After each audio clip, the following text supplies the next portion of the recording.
अधिशोषण की ऊष्मागतिकीय संभावनाएं पढ़ने के बाद में अब हम बात करेंगे अधिशोषण के प्रकार के बारे में। तो अधिशोषण के प्रकार की बात करें, दो प्रकार के होते हैं। किस आधार पर इनका वर्गीकरण किया गया उसकी बात कर लेते हैं। तो अधिशोषण जो प्रक्रम है उसमें मुख्यतः दो पार्ट हैं, उनका रोल होता है। एक तो होता है अधिशोष्य और दूसरा होता है अधिशोषक। तो अधिशोष्य व अधिशोषक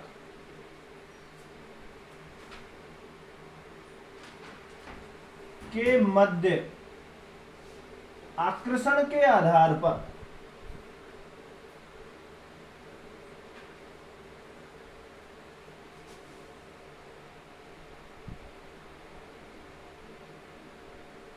अधिशोषण दो प्रकार का होता है।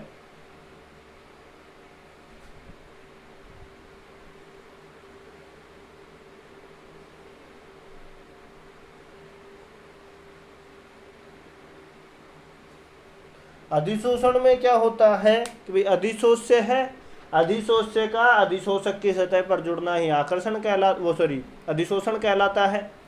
अब प्रकार की बात करें तो प्रकार वर्गीकरण किसके आधार पर किया गया है? अधिशोष्य व अधिशोषक के मध्य आकर्षण बलों के आधार पर इसका क्या किया गया है? वर्गीकरण किया गया है।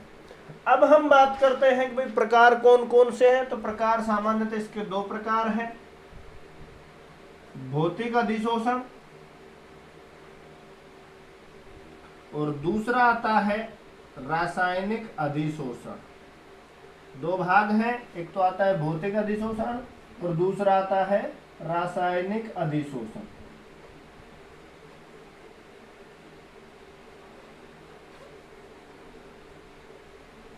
अब भौतिक अधिशोषण क्या है और रासायनिक अधिशोषण क्या है, इनके बारे में बात करते हैं।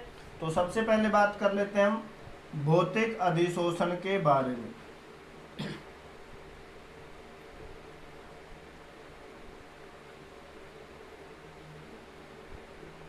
भौतिक अधिशोषण किसे कहेंगे?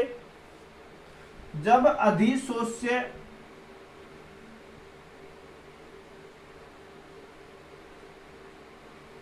व अधिशोषक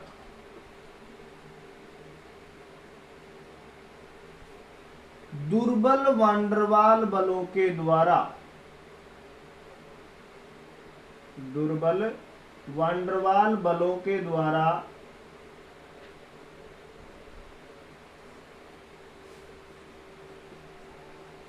जुड़े हुए हों या बंधित हों तो उसे भौतिक अधिशोषण कहते हैं।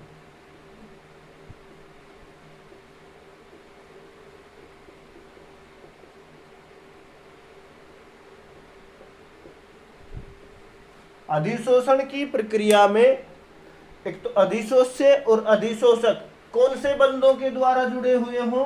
दुर्बल वांडरवाल बलों के द्वारा जुड़े हुए हों, वह अधिशोषण क्या कहलाता है? भौतिक अधिशोषण। ये तो हो गई भौतिक अधिशोषण की डेफिनेशन।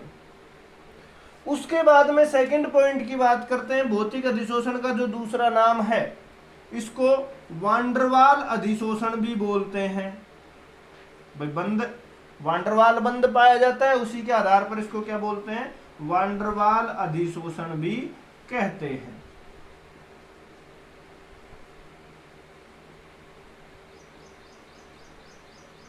दो पॉइंट क्लियर है सभी को। उसके बाद में तीसरी बात क्या जानते हैं हम कि भाई जो वांडरवाल बल है दुर्बल प्रकृति का होता है और दुर्बल प्रकृति का होने के कारण ये क्या होता है? आसानी से टूट जाता है। तो वांडरवाल बंध है, दुर्बल होने के कारण भौतिक अधिशोषण को हम ताप को तो बढ़ा करके और दाब को कम करके भौतिक अधिशोषण को क्या कर सकते हैं? नष्ट कर सकते हैं, यानी कि हटा सकते हैं। तो चूंकि हम जानते हैं चूंकि वांडरवाल बल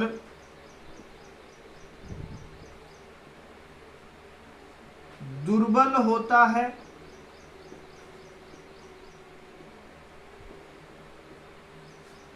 दुर्बल होने के कारण भौतिक अधिशोषण को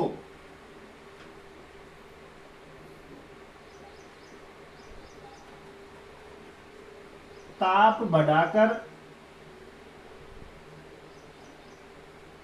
व दाब घटाकर कम किया जा सकता है। भौतिक अधिशोषण जो है वो स्वतः होता है, यानी कि इसकी अगर हम बात करें कोई भी बाह्य कारकों की आवश्यकता नहीं पड़ती है। उत्क्रमणीय प्रक्रम होता है, कोई विशेष प्रकार का भी नहीं होता है। तो भौतिक अधिशोषण है, भौतिक अधिशोषण में वान डर वाल बल पाए जाते हैं, यानी कि आसानी से जुड़ जाते हैं। तो इस भौतिक अधिशोषण की प्रक्रिया को हटाने के लिए हम क्या कर सकते हैं, जैसे थोड़ा बहुत ताप इंक्रीज करेंगे, ताप को बढ़ाएंगे, तो भौतिक अधिशोषण क्या हो जाएगा, यानी कि उसमें विशोषण की प्रक्रिया होने लग जाएगी। विशोषण क्या है कि भाई अधिशोष्य पदार्थ है, उनका अधिशोषक की सतह से हटना ही क्या कहलाता है, विशोषण। तो अधिशोषक की सतह से अधिशोष्य के कण क्या होने लग जाएंगे, ताप को बढ़ाने से हटने लग जाएंगे।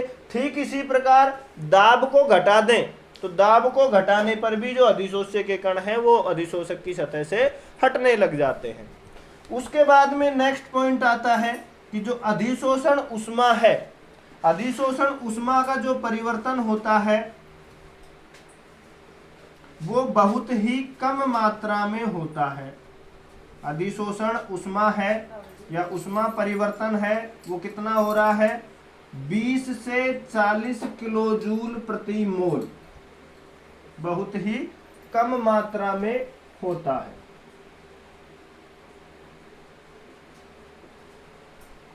एनर्जी जो परिवर्तन हो रहा है वो कितना हो रहा है, 20 से 40 किलो जूल प्रति मोल होता है।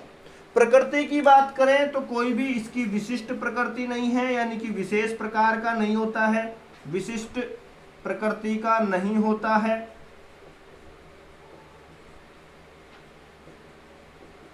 और प्रक्रम की बात करें तो प्रक्रम होता है ये उत्क्रमणीय प्रक्रम होता है। रिएक्शंस पढ़ी हमने, अनुत्क्रमणीय और उत्क्रमणीय। तो ये किस प्रकार की अभिक्रियाएं दर्शाता है, यानी कि कौन सा प्रक्रम होता है, उत्क्रमणीय प्रक्रम होता है। तो ये गुण थे हमारे पास में भौतिक अधिशोषण के। वीडियो को पॉज करके आप इनको क्या कर सकते हो, नोट कर सकते हो या फिर स्क्रीनशॉट ले सकते हैं। उसके बाद में सेकंड पार्ट आता है हमारे पास में रासायनिक अधिशोषण। तो रासायनिक अधिशोषण की बात करें, नंबर 2 पे रासायनिक अधिशोषण किसे कहेंगे, ऊष्मा परिवर्तन कितना होगा, कम होगा या ज्यादा होगा, विशेष प्रकार का है या नहीं है। तो उन सब की बातें करें तो नंबर सेकंड पे आता है रासायनिक अधिशोषण।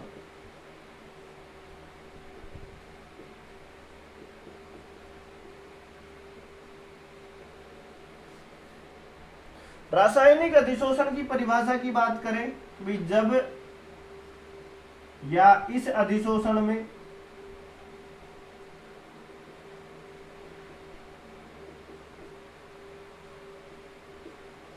अधिशोष्य और दूसरा क्या होगा, अधिशोषक, अधिशोष्य व अधिशोषक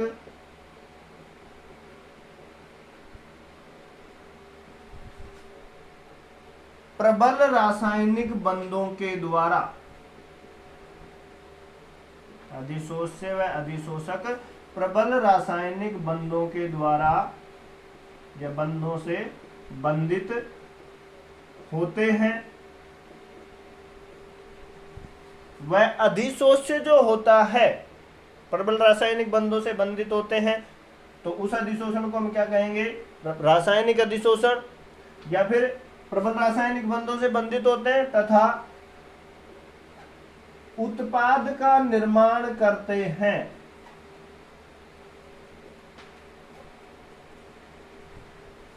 रासायनिक अधिशोषण कहलाता है।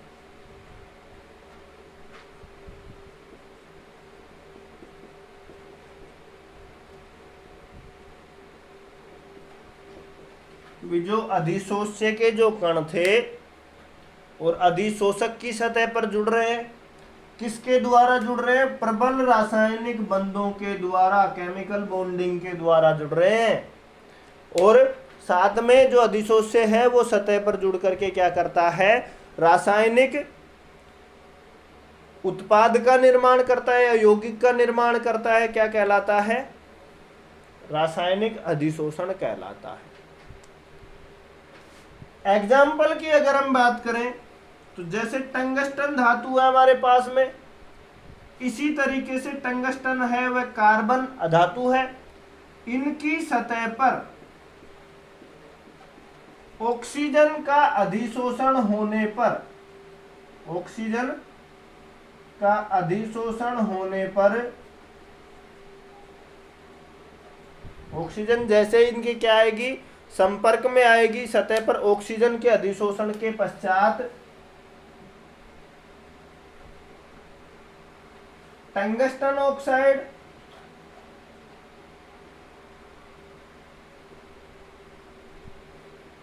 व कार्बन मोनोऑक्साइड व CO2 कार्बन डाइऑक्साइड का विशोषण होता है।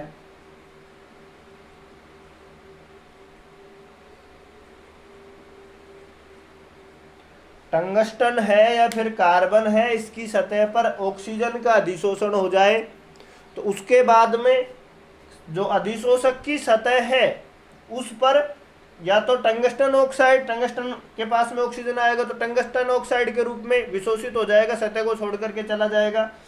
कार्बन के पास में ऑक्सीजन आता है तो कार्बन मोनोऑक्साइड के रूप में या फिर कार्बन डाइऑक्साइड के रूप में क्या हो जाएंगे, सतह को छोड़ करके यौगिक के रूप में निकल जाते हैं, यानी कि इनका सतह से क्या हो जाता है, विशोषण हो जाता है। उसके बाद में नेक्स्ट पॉइंट की बात करें, दो नाम और है इसके, रसोशोषण भी कहते हैं इसे,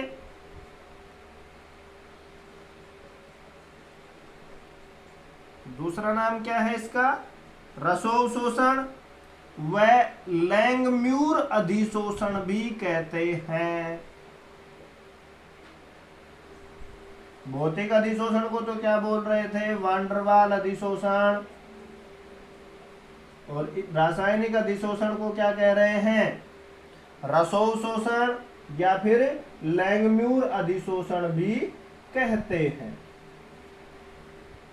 उसके बाद में नेक्स्ट पॉइंट की बात करें, जो अधिशोषण ऊष्मा है, यानी कि जो ऊष्मा परिवर्तन होता है, अधिशोषण ऊष्मा का मान या ऊष्मा परिवर्तन का जो मान है बहुत अधिक, बहुत अधिक से मतलब है 80 से 240 किलो जूल प्रति मोल।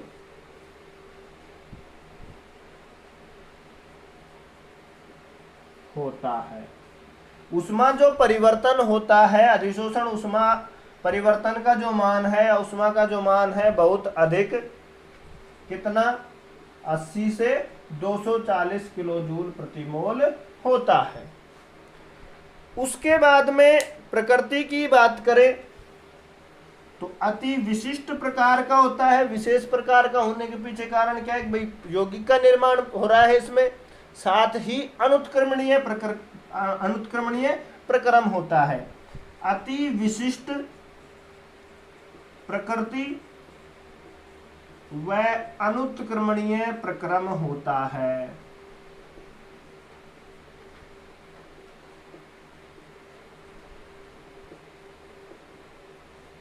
ये थे हमारे पास में रासायनिक अधिशोषण के बारे में। उम्मीद करता हूं रासायनिक अधिशोषण आपको समझ में आया होगा।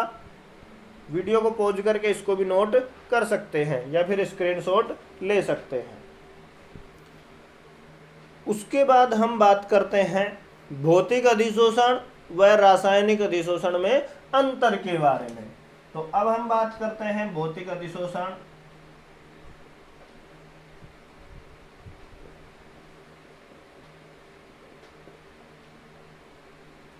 व रासायनिक अधिशोषण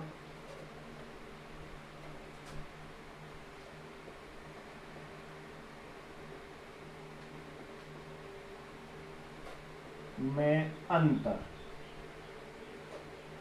अंतर की बात करें, दो पार्ट बना लेते हैं हम। एक तरफ भौतिक अधिशोषण और दूसरी तरफ रासायनिक अधिशोषण।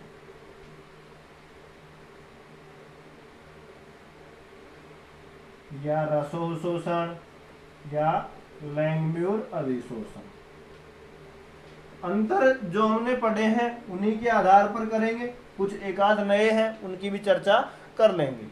तो सबसे पहले अंतर की बात करें, इसमें क्या होता है, परिभाषा के आधार पर अंतर कर लेते हैं भाई। अधिशोष्य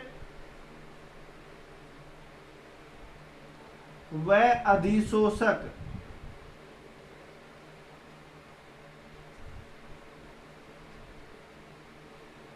के मध्य दुर्बल वान डेर वाल बल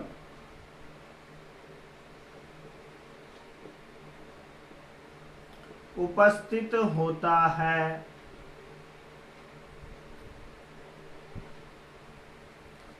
भाई इसकी परिभाषा क्या थी कि भाई अधिशोष्य व अधिशोषक के मध्य क्या होता है, दुर्बल वान डेर वाल बल उपस्थित होता है। इसमें क्या होता है कि भाई अधिशोष्य व अधिशोषक के मध्य क्या होता है भाई, रासायनिक यौगिकों का निर्माण करते हैं तो इलेक्ट्रॉनों का आदान प्रदान होगा। तो अधिशोष्य व अधिशोषक के मध्य इलेक्ट्रॉन स्थानांतरण के कारण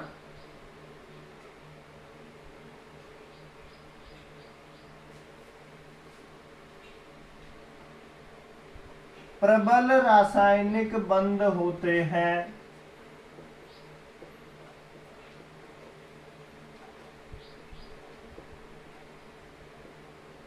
पहला अंतर तो ये हो गया भाई, इनमें तो क्या पाया जा रहा है, दुर्बल वान डेर वाल बल, और इनमें रासायनिक बंध पाया जाता है।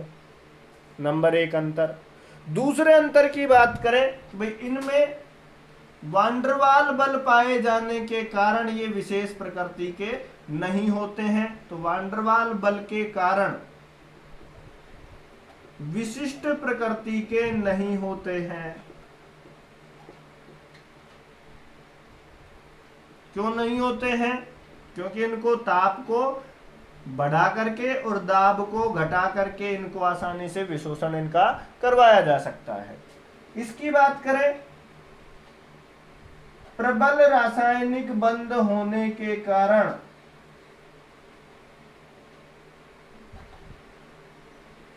कैसे होंगे, विशेष प्रकृति के होंगे, विशिष्ट प्रकृति के होते हैं।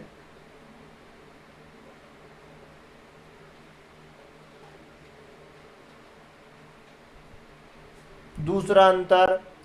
तीसरी बात करें, उत्क्रमणीय प्रक्रम है, पढ़ा है हमने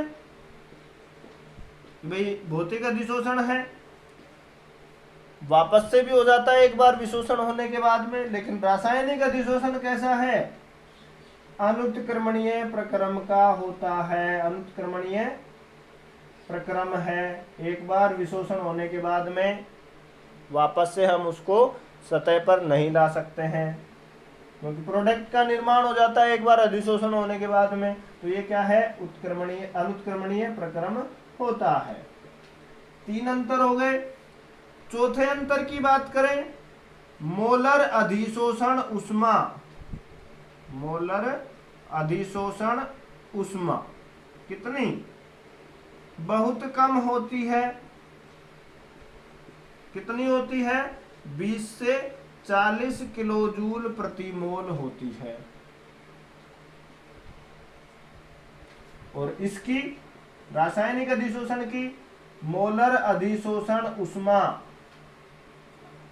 यानी कि उष्मा परिवर्तन मुक्त उष्मा, मोलर अधिशोषण उष्मा बहुत अधिक, कितने, 80 से 240 किलो जूल प्रति मोल होती है। चार अंतर। उसके बाद में पांचवें अंतर की बात करें, कि आसानी से द्रवित होने वाली गैसें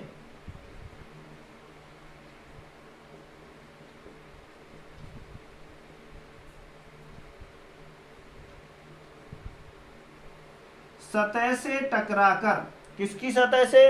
अधिशोषक की सतह से टकराकर, तो आसानी से द्रवित होने वाली गैसें अधिशोषक की सतह से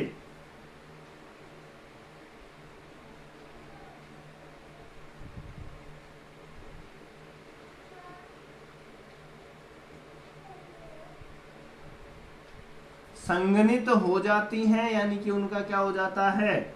अधिशोषण हो जाता है।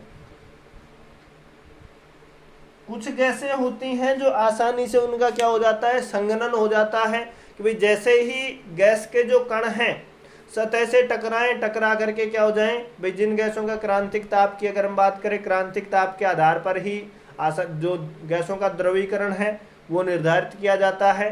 तो जो आसानी से द्रवित हो जाती हैं वे गैसें जैसे ही सतह से टकराएंगी तो टकराएंगी, बड़े अणु के रूप में आएंगी, यानी कि अधिशोषक की सतह पर क्या हो जाएंगी? अधिशोषित हो जाएंगी, यानी कि उनका अधिशोषण हो जाता है।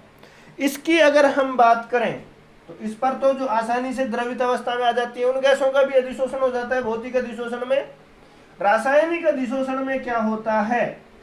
वे गैसें जो अधिशोषक की सतह से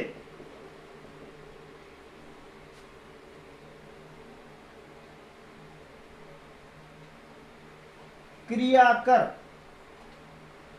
यौगिक का निर्माण करती हों,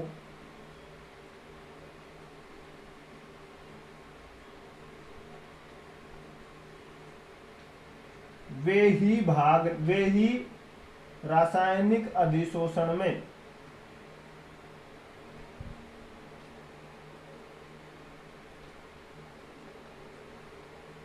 भाग लेती हैं।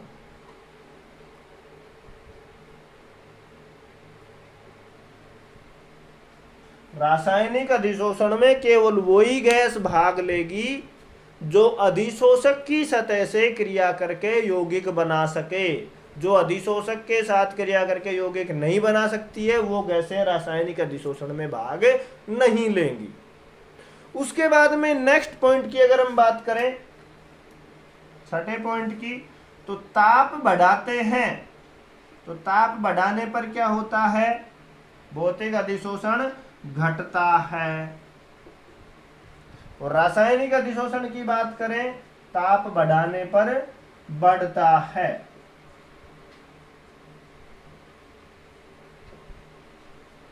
उसके बाद में छठा पॉइंट ये हो गया।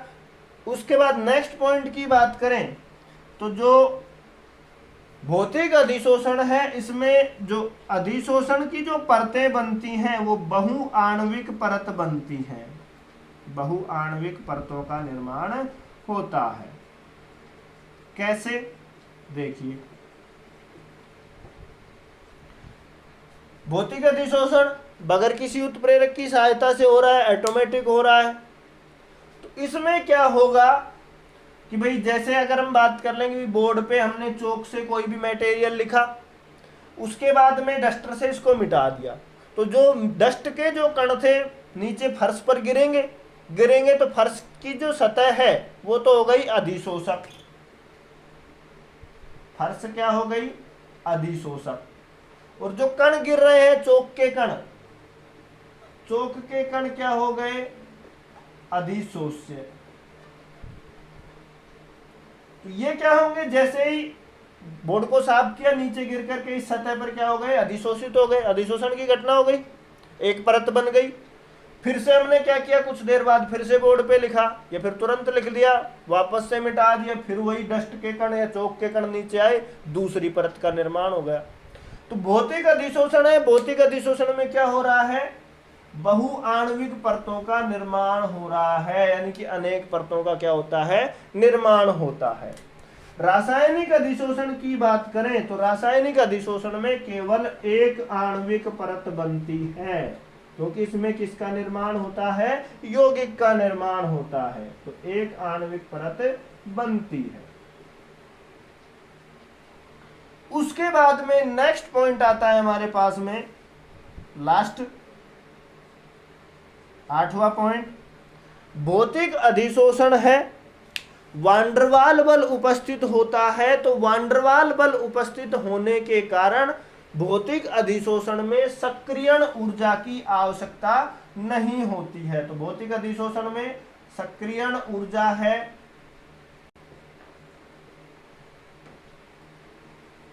की आवश्यकता नहीं होती है।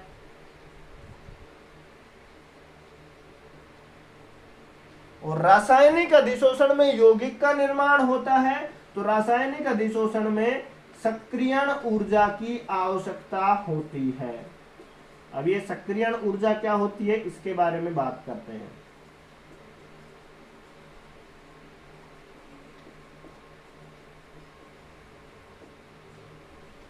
भौतिक अधिशोषण में क्या होता है, कोई वांडरवाल बल होता है, आसानी से जुड़ जाते हैं ये, तो इसके लिए कोई भी सक्रियण ऊर्जा की आवश्यकता होती नहीं है। रासायनिक अधिशोषण की अगर हम बात करें, कोई भी केमिकल रिएक्शन होती है या तो वो उत्प्रेरकों के द्वारा होती है या फिर उसके लिए एंजाइम्स वगैरह चाहिए तो उनके द्वारा होती है। तो उत्प्रेरक वर्धक या फिर उत्प्रेरक है या एंजाइम है, ये क्या करते हैं, उत्प्रेरण का कार्य करते हैं, उस अभिक्रिया को आगे की ओर अग्रसर करने का कार्य करते हैं। तो उत्प्रेरकों के बारे में हमने जैसे पढ़ा है कि भाई ये क्या करते हैं, अभिक्रिया के वेग को दुगना या तिगुना जो भी है वो कर देते हैं, वेग गति बढ़ा देते हैं। तो गति बढ़ाएंगे तो गति बढ़ाने से मतलब है कि जो उनका जो एक तो बगैर उत्प्रेरक के काम हो रहा है, बगैर उत्प्रेरक के काम थोड़ा स्लो होगा, जो मेन रास्ता है उसी के अनुसार जाया जाएगा लक्ष्य तक। उत्प्रेरक क्या कर रहे हैं, वो क्या करेंगे, जो वेग बढ़ाएंगे, वेग बढ़ाने के दौरान जितनी ऊर्जा की आवश्यकता पड़ रही थी बगैर उत्प्रेरक के, उस ऊर्जा से भी कम ऊर्जा में क्या कर देते हैं, उत्पादों का निर्माण कर देते हैं। यानी कि उसकी जो सक्रियण ऊर्जा है उसको घटा देते हैं और उत्पाद बहुत ही जल्द प्राप्त हो जाते हैं। तो रासायनिक अधिशोषण में सक्रियण ऊर्जा की आवश्यकता होती है, भौतिक अधिशोषण में सक्रियण ऊर्जा की आवश्यकता नहीं होती है। इसके बारे में हम एंजाइम्स वगैरह पढ़ेंगे तो वहां पे बात करेंगे सक्रियण ऊर्जा के बारे में विस्तार से। तो ये था हमारे पास में भौतिक अधिशोषण व रासायनिक अधिशोषण के बारे में। उम्मीद है भौतिक अधिशोषण व रासायनिक अधिशोषण आपको समझ में आया होगा। वीडियो को पॉज करके इसको नोट कर सकते हैं या फिर स्क्रीनशॉट ले सकते हैं। मिलते हैं वीडियो के नेक्स्ट पार्ट में।